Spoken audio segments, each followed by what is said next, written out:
प्रिय भक्तगण, आज हम आपको एक कथा का श्रवण करा रहे हूं जो सुनने मात्र से आपके जीवन में सुख, संपत्ति और धन की वर्षा होगी। तो चलिए कथा को प्रारंभ करते हैं।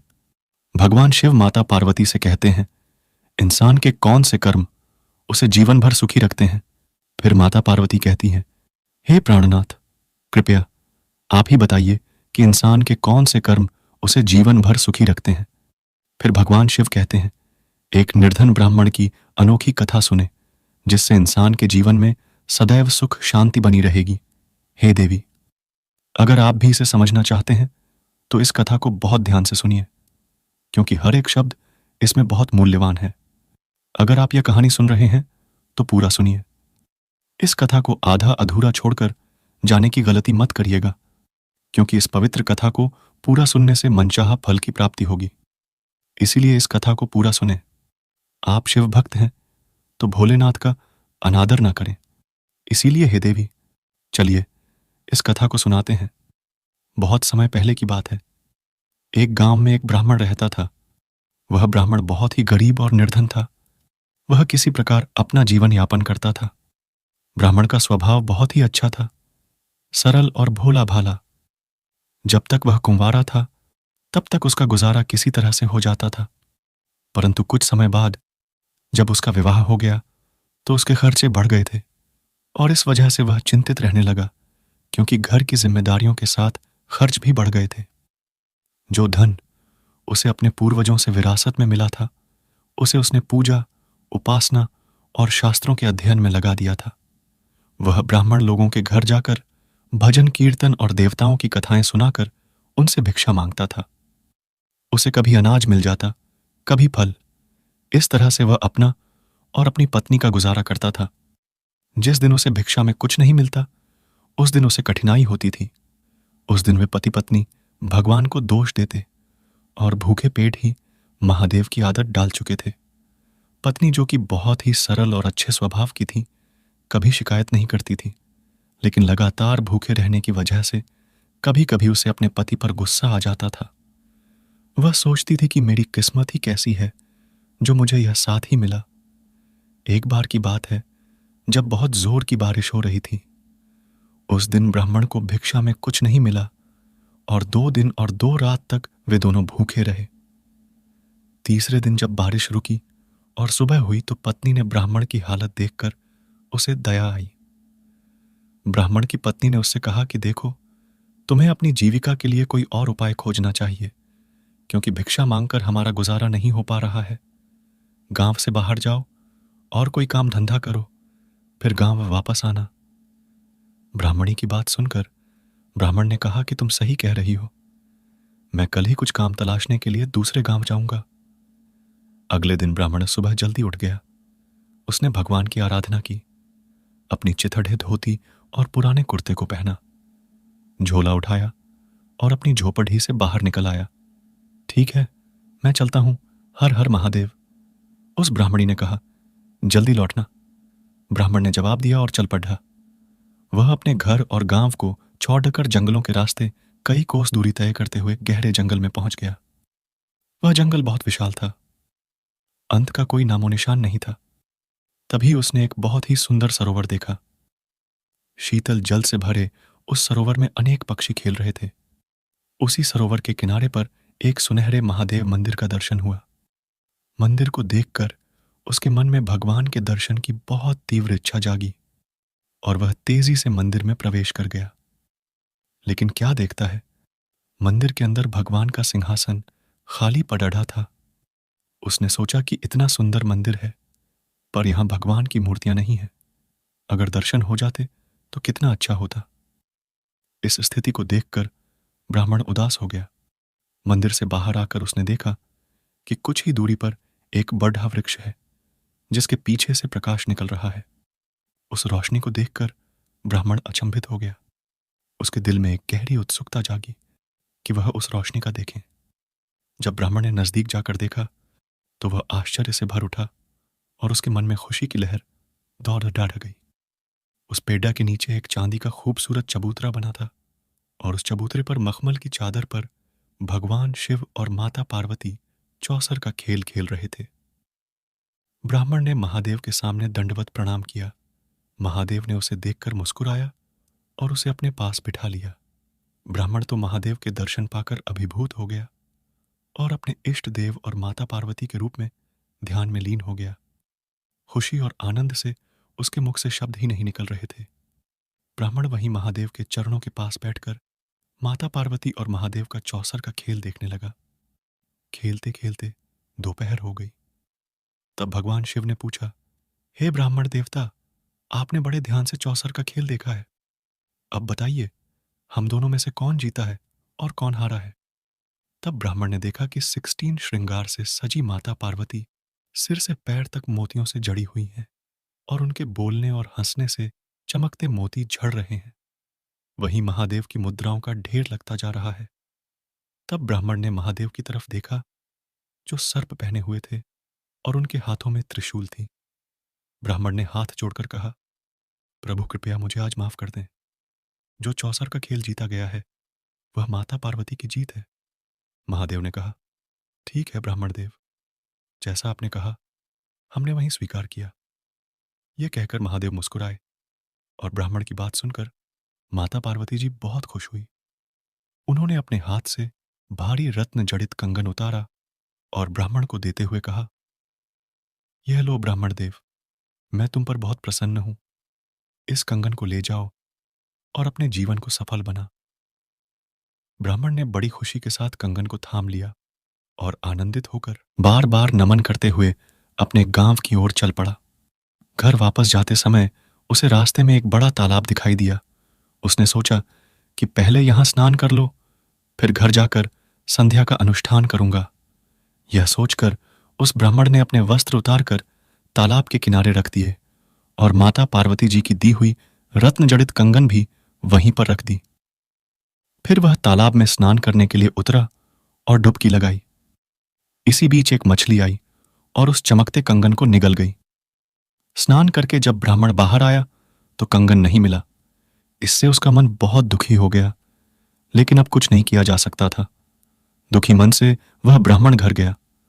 उसने अपनी पत्नी से कोई बात नहीं की और भूखा ही सो गया। अगले दिन उसने स्नान किया, पूजा की और फटे कपड़े पहनकर घर से निकला। उसने अपनी पत्नी से कहा कि वह जा रहा है। ब्राह्मणी ने कहा, जल्दी आना, हर हर महादेव। और फिर ब्राह्मण घर से निकल पड़ा। वह गांव से निकलकर जंगल होते हुए उसी मंदिर की ओर जल्दी जल्दी चल पड़ा। रास्ते में उसे वहीं महादेव का मंदिर दिखाई दिया और उसने देखा कि उस बड़े पेड़ के नीचे चांदी के चबूतरे पर मखमल की चादर पर महादेव और माता पार्वती उस दिन भी बैठे हुए थे। आज भी वे चौसर का खेल खेल रहे थे। भगवान महादेव ने उस ब्राह्मण को फिर से देखा और उसे अपने पास बैठा लिया। ब्राह्मण ने माता पार्वती और महादेव को प्रणाम किया। खेलते खेलते समय कैसे बीत गया पता ही नहीं चला और सुबह से दोपहर हो गई। खेल खत्म होने पर भगवान महादेव ने ब्राह्मण से पूछा कि आज किसकी जीत हुई और कौन हारा। ब्राह्मण अपना खोया हुआ कंगन याद कर रहा था। उसने उत्तर दिया, हे देवों के देव महादेव, कृपया बुरा न माने, लेकिन आज माता पार्वती जीती और आप हार गए। यह सुनकर महादेव जी मुस्कुराए और कहा, ब्राह्मण देवता, तुमने जो कहा है मैं उसे स्वीकार करता हूं। माता पार्वती जी खुश होकर अपनी कमर की पोटली से 5 कीमती रत्न निकालकर ब्राह्मण को दे दिए। ब्राह्मण ने अपने जीवन में ऐसे अनमोल रत्न कभी नहीं देखे थे। वह खुशी से भर उठा और उन रत्नों को लेकर बड़े प्रसन्न मन से घर की ओर चल पड़ा। उसे विश्वास था कि आज इन्हें बेचकर वह अपनी सारी दरिद्रता को दूर कर लेगा। उसने सोच विचार कर फिर से अपनी यात्रा शुरू की। चलते चलते वह उसी तालाब के किनारे पहुंच गया। ब्राह्मण को कंगन की घटना याद थी, इसलिए वह वहां नहीं रुका और अपने घर की ओर बढ़ गया। घर पहुंचकर उसने ब्राह्मणी से कहा कि दरवाजा खोलो। जैसे ही ब्राह्मणी ने दरवाजा खोला, ब्राह्मण ने उसे खुश करने के लिए वह कीमती चीज उसके आंचल में डाल दी, लेकिन वह कीमती रत्न अंगारे बन गए। ब्राह्मणी जो पूरे दिन भूखी प्यासी इंतजार कर रही थी, गुस्से में आकर उन अंगारों को चूल्हे में डाल दिया। तभी पौड़ी डेढ़ होसन आई और बोली कि उसके चूल्हे की आग बुझ गई है और उसे थोड़ी आग चाहिए। ब्राह्मणी ने अपने चूल्हे की ओर इशारा किया और कहा कि ले जाओ। पड़ोसन अंगारे लेकर चली गई। इधर ब्राह्मणी ने पड़ोसी से एक मुट्ठी चावल मांगकर लाई और उससे खाना बनाकर अपने और अपने पति का पेट भरा। दोनों बिना कुछ कहे एक दूसरे की ओर पीठ करके सो गए। तीसरे दिन सुबह होने पर ब्राह्मण ने स्नान किया, भगवान शिव की पूजा की, धोती और फटा कुर्ता पहना, झोली लटकाई और झोपड़ी से बाहर आकर बोला कि मैं चलता हूं। ब्राह्मणी ने जवाब दिया, हर हर महादेव, जल्दी आना और आज कुछ लेकर ही आना। ब्राह्मण ने जल्दी से सिर हिलाया और चल पड़ा। वह गांव से जंगल होते हुए उसी स्थान पर पहुंच गया जहां उसे भगवान शिव और माता पार्वती मिला करते थे। फिर वहीं मंदिर के पास जाकर एक विशाल पेड़ की छाया में चांदी के खूबसूरत चबूतरे पर मखमली चादर बिछी थी, जहां भगवान शिव और माता पार्वती विराजमान थे। आज भी चौसर का खेल खेलते हुए महादेव जी ने ब्राह्मण को देखा और उसे अपने पास बुलाकर बैठा लिया। ब्राह्मण ने माता पार्वती और महादेव जी को दंडवत प्रणाम किया। दोपहर होते होते महादेव जी ने पूछा, ब्राह्मण देव बताओ, कौन जीता और कौन हारा? ब्राह्मण अपना खोया हुआ कंगन और 5 रत्नों को याद कर रहा था और बोला, प्रभु, सच तो यह है कि माता पार्वती जीती हैं और आप हार गए हैं। महादेव जी मुस्कुराए और बोले, ठीक है ब्राह्मण देव, आपकी बात मान ली गई। और माता पार्वती जी खुश हो गई। उन्होंने खुशी से अपना नवलखा हार उतारकर ब्राह्मण को दे दिया। ब्राह्मण बड़ी खुशी के साथ हार लेकर घर की ओर चल दिया। घर पहुंचकर उसने हार अपनी पत्नी के गले में पहना दिया। जब ब्राह्मणी ने दर्पण में देखा तो उसे हार की जगह एक काला सांप नजर आया। नवलखा हार सांप में बदल चुका था। इस पर ब्राह्मणी को बहुत गुस्सा आया और क्रोध में आकर उसने वह हार उठाकर बाहर फेंक दिया। आज भी वे दोनों बिना खाए सो गए। उनकी बातचीत भी बंद हो गई थी। समय का पहिया कभी रुका है भला? चौथा दिन भी आ पहुंचा। फिर सुबह हुई। ब्राह्मण ने स्नान किया, भगवान शिव की पूजा की, फटे कपड़े पहने, झोला उठाया और झोपड़ी से बाहर आकर बोला, देखो, मैं जा रहा हूं, कुछ मिला तो लाऊंगा। भगवान शिव का नाम लेकर जाना और जल्दी आना। आज यजमान को भजन भी सुना देना और कुछ न कुछ जरूर लेकर आना। ब्राह्मणी ने अंदर से जवाब दिया। ब्राह्मण ने कहा, हाँ ठीक है, और वह अपने गंतव्य की ओर चल पड़ा और गांव से बाहर निकल गया। जंगल से होते हुए ब्राह्मण आज फिर उसी मंदिर के पास पहुंच गया जहां महादेव जी का मंदिर था। उस बड़े पेड़ के नीचे जब उसने देखा तो आज महादेव और माता पार्वती वहां नहीं थे। ब्राह्मण को लगा कि आज बड़ा नुकसान हो गया। ब्राह्मण माता पार्वती और भगवान महादेव के मंदिर में गया। आज न तो मंदिर में महादेव जी और माता पार्वती दिखाई दिए और न ही पेड़ के नीचे। तभी अचानक उसने देखा कि दूर से नंदी पर सवार माता पार्वती और भगवान महादेव उस नंदी से नीचे उतरे और दोनों आज फिर उसी चबूतरे पर आकर बैठ गए और चौसर का खेल शुरू हुआ। ब्राह्मण चुपचाप बैठा उस खेल को देखता रहा। जब खेल खत्म हुआ और निर्णय का समय आया तो भगवान शिव ने ब्राह्मण की ओर देखा। ब्राह्मण ने तुरंत कहा, माफ कीजिए प्रभु, जीत माता पार्वती की हुई है और आप हारे गए हैं। फिर भगवान शिव मुस्कुराए और बोले, ठीक है ब्राह्मण देव, आपकी बात मान ली हमने। माता पार्वती बहुत खुश हुई और अपने कोष की चाबी निकालकर ब्राह्मण को देते हुए बोली, लीजिए ब्राह्मण देव, मेरे खजाने से जितना चाहे उठाकर अपने घर ले जाइए और पूजा पाठ कीजिए, यज्ञ कीजिए और जितना चाहे खर्च कीजिए। ब्राह्मण ने कुछ समय सोचा, फिर दौड़कर गांव से एक बैलगाड़ी किराए पर ले आया। उसने माता पार्वती के खजाने से धन संपत्ति और रत्नों से भरे बड़े मटके उठाकर बैलगाड़ी में लाद लिए और आभूषणों से भरा घड़ा अपने सिर पर रख लिया और माता पार्वती को प्रणाम करके वह अपने घर की ओर चल पड़ा। रास्ते में एक तेज आंधी आई और बैलगाड़ी वाला उसमें खो गया। ब्राह्मण के सिर पर रखा आभूषण का घड़ा अंधेरे में कहीं गिर गया और वह खाली हाथ घर लौटा। ब्राह्मणी ने पूछा, हे नाथ, आप सुबह सुबह कहाँ चले जाते हैं? पहले तो जब आप जाते थे तो कुछ अनाज लेकर आते थे, लेकिन आजकल तो कभी अंगारे तो कभी सांप लेकर आते हैं। क्या हो गया है आपको? दुखी होकर ब्राह्मण ने अपनी सारी कहानी ब्राह्मणी को सुना दी। जब ब्राह्मणी ने सब कुछ सुना और समझा तो वह बोली, आपसे गलती हो गई है। आप रोज धन के मोह में आकर माता पार्वती जी को विजयी और भगवान शिव को पराजित बताते हैं। क्या यह सही है? लेकिन क्या आपको पता है कि बिना महादेव की इच्छा से माता पार्वती जी कहीं नहीं ठहर सकती? जहां महादेव नहीं होते वहां माता पार्वती कभी नहीं दिखती। इसलिए आज मेरी बात मानी है, और जब खेल समाप्त हो तो भगवान शिव को विजय बताइए। ब्राह्मणी की बात सुनकर ब्राह्मण समझ गया और बोला, अरे भाग्यवान, हमारे महादेव जी तो फक्कड़ट हैं, उनके पास हमें देने के लिए कुछ नहीं है। इस पर ब्राह्मणी ने कहा, भगवान शिव के दर्शन हो जाएं, उनकी कृपा मिल जाए, इसके बाद हमें और कुछ नहीं चाहिए। आज जीते हुए महादेव को ही बताना। ब्राह्मणी की बात सुनकर ब्राह्मण चुप हो गया।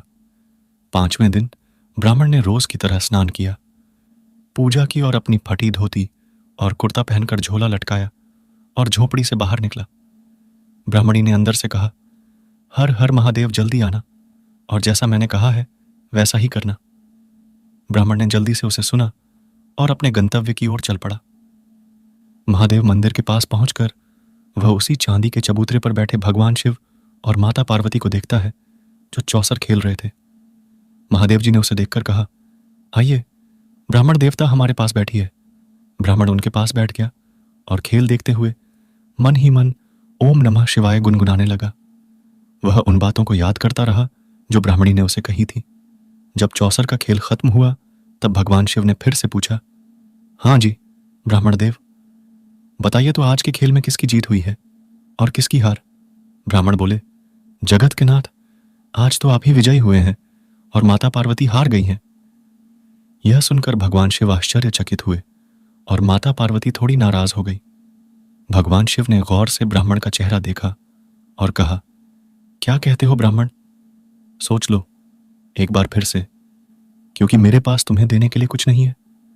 ब्राह्मण ने जवाब दिया, हे देवों के देव महादेव, आज तो आप ही जीते हैं और माता पार्वती हार गई हैं। ठीक है ब्राह्मण, तुमने कहा और हमने माना। ऐसा कहकर महादेव मुस्कुराए और खड़े होकर अपना आसन झाड़ा तो आसन से एक तांबे का सिक्का निकला। मेरे पास तो यही सिक्का है, इसे ही ले लो। ब्राह्मण देव, इसे ही ले लो और अपना मन मत दुखाना। आज गांव के बाहर जो भी मिले उसे घर ले जाना और अपना काम चलाना। ब्राह्मण ने दुखी मन से वह सिक्का लिया और अब उसे ब्राह्मणी पर बहुत क्रोध आ रहा था कि उसने ऐसी बेकार की सलाह दी थी। यदि मैं माता पार्वती को जीता था तो मुझे कितने अनमोल रत्न मिलते, मुझे तो इसका अंदाजा भी नहीं था। उसने अपनी इच्छा को दबाते हुए बड़ी आस्था से भगवान शिव और माता पार्वती जी को नमन किया और दुखी मन से अपने घर की ओर चल पड़ा। वह ब्राह्मण पूरे रास्ते सोचता रहा कि इस तांबे के सिक्के से क्या मिलेगा। अब क्या हो सकता है? मैं अपनी पत्नी से कह दूंगा कि जैसा तुमने कहा था मैंने वैसा ही किया। अब तेरी मर्जी, तेरा काम। जब वह गांव के बाहर पहुंचा तो एक मछली विक्रेता जोर जोर से मछली बेचने की आवाज लगा रहा था। ब्राह्मण ने सोचा, मैं ब्राह्मण हूं, मछली लेकर क्या करूंगा? लेकिन महादेव ने कहा था कि गांव के बाहर जो भी मिले उसे लेकर घर जरूर जाना। इस तांबे के सिक्के का तो कोई काम नहीं है, लेकिन एक जान तो बचाई जा सकती है। ब्राह्मण ने यही सोचकर उस सिक्के से मछली खरीद ली और अपने घर की ओर चल दिया। घर के बाहर उसने मछली रख दी और जैसे ही वह अपनी झोपड़ी में दाखिल हुआ, एक भयंकर तूफान आया और उस झोपड़ी की जगह एक भव्य महल बन गया। बाहर हाथी, घोड़े और सेवक नजर आने लगे। ब्राह्मण के घर में अचानक खुशियां ही खुशियां छा गईं। ब्राह्मण और उसकी पत्नी सुंदर वस्त्रों और गहनों से सज गए।